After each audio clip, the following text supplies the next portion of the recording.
everyone, it's me, Mrs. Simmons-Machota, and I wanted to talk to you about our mini lesson today that we had in class over illusions. We watched that really quick video and we grabbed that definition of illusion. It's a reference to something or someone commonly known from literature, history, religion, or culture. And then the video gave us that example of Dr. Jekyll and Mr. Hyde.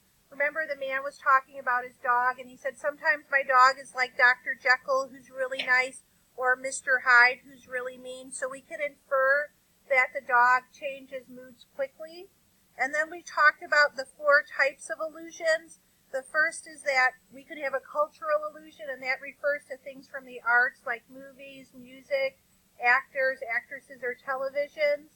Then we could have literary illusions that talk about books and poems and plays, nonfiction and authors. Next is historical, a person from history, a place from history, an event from history, or a biblical illusion, and that could be a story or a person from the Bible. So while I'm reading, I want to pay close attention to these illusions that we sometimes take for granted that really give us insight on a character's personality. So the first one that we found, and I'm going to go into my book and show you what we did, is the first one we found is in chapter 1 on page 1, where Pony was saying, I wish I looked like Paul Newman. He was tough.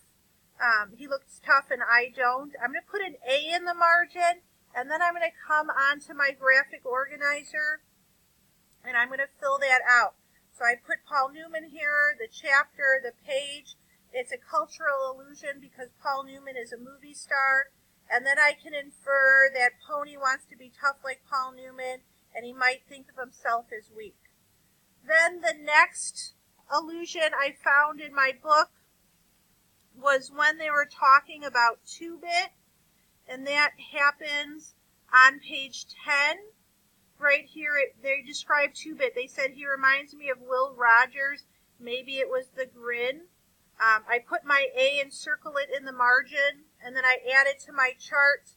And Will Rogers was a famous cowboy from the Will Rogers Folly, and they ended up making a lot of movies with him.